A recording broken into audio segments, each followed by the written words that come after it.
Praise the lord. యేసుక్రీస్తు వారి పేరిట మీ అందరికీ శుభాలు, వందనాలు. దేవుని మాటను ఆధ్యాత్మిక కార్యక్రమానికి మీ అందరికీ స్వాగతం.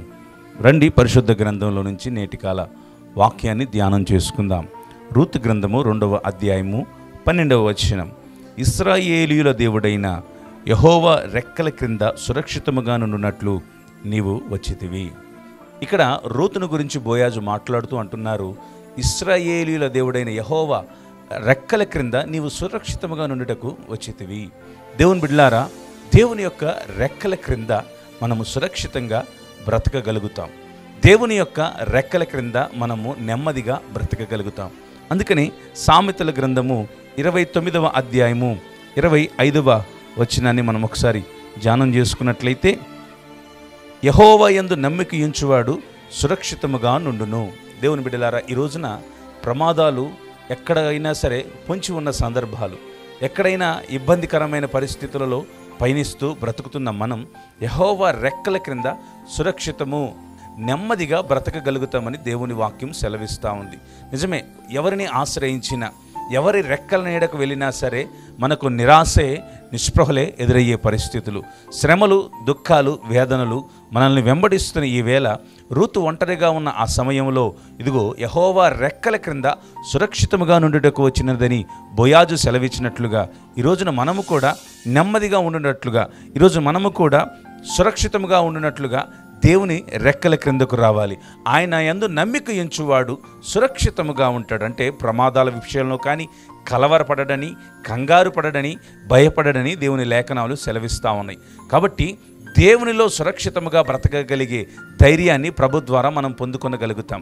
ప్రపంచంలో ఎక్కడైనా ప్రమాదాలు పొంచి ఉన్నాయి. ప్రయాణాల్లోనైనా, ఇంట్లోనైనా, చదువులోనైనా, వ్యాపారంలోనైనా సురక్షితమైనది ఎక్కడ ఉన్నది అంటే యెహోవా రెక్కల క్రింద మాత్రమే సురక్షితముగా బ్రతకగలం.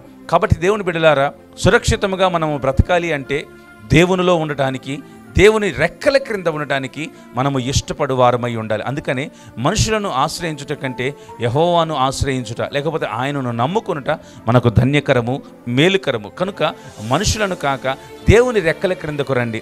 ఆయన రెక్కల క్రింద మనము సురక్షితముగా ఉండగలం. అందుకనే రూతు ఎప్పుడైతే యెహోవా రెక్కల కిందకు వచ్చిందో, ఇదిగో ఆ రూతుని దేవుడు వర్ధిల్ల చేసి ఉన్నతమైన గోత్రికురాలిగా రూతుని నిలబెట్టాడు. కాబట్టి దేవుని బిడ్డలారా, దేవుని రెక్కల మాటున ఉండటానికి, సురక్షితముగా బ్రతకటానికి ఇష్టపడాలని, దేవుని చాటున ఎదుగువారై, దేవుని యొక్క కృపచేత బలపరచబడవారై ఉండాలని ప్రభు పేరిట మనవి చేస్తూ నేను మిమ్మల్ని దీవిస్తున్నాను. ప్రభు ఈ మాటలు మన వినికిడిలో దీవించును గాక.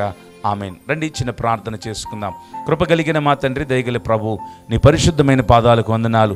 నీ రెక్కల క్రింద మాకు సురక్షితము కలుగునని లేఖనాలు సెలవిచ్చినట్లుగా ప్రపంచంలో మరెక్కడా కూడా ఇంతటి సురక్షితమైన స్థితి మాకు దొరకదు, మేము పొందుకొనలేం. ప్రభువా, నీ రెక్కల మాటనే మేము సురక్షితంగా బ్రతకగలమన్న విషయాన్ని మేము జ్ఞాపకం చేసుకున్న వారమై నిన్ను ఆశ్రయించి నాయన, నిన్ను నమ్ముకుని నాయన, నిన్ను బట్టి బలపడగలిగిన కృపను మాకు దయచేయండి. ప్రియులు ఎవరైతే ఈ వర్తమానాన్ని వింటున్నారో వారి జీవితాల్లో నెమ్మది, సమాధానము దీవించి ఆశీర్వదించమని యేసుక్రీస్తు వారి పేరిట ప్రార్థిస్తున్నాము మా తండ్రి. ఆమెన్. మీ అందరికీ ప్రభు అయిన యేసుక్రీస్తు వారి పేరిట శుభాలు తెలియపరుస్తున్నాను. నేటి దిన పనులను, ప్రయాసాలను దేవుడు దీవించును గాక. జైన్ 97 యూట్యూబ్ ఛానల్ని సబ్స్క్రైబ్ చేయండి. దేవుడు మిమ్మల్ని దీవించును గాక. ఆమెన్.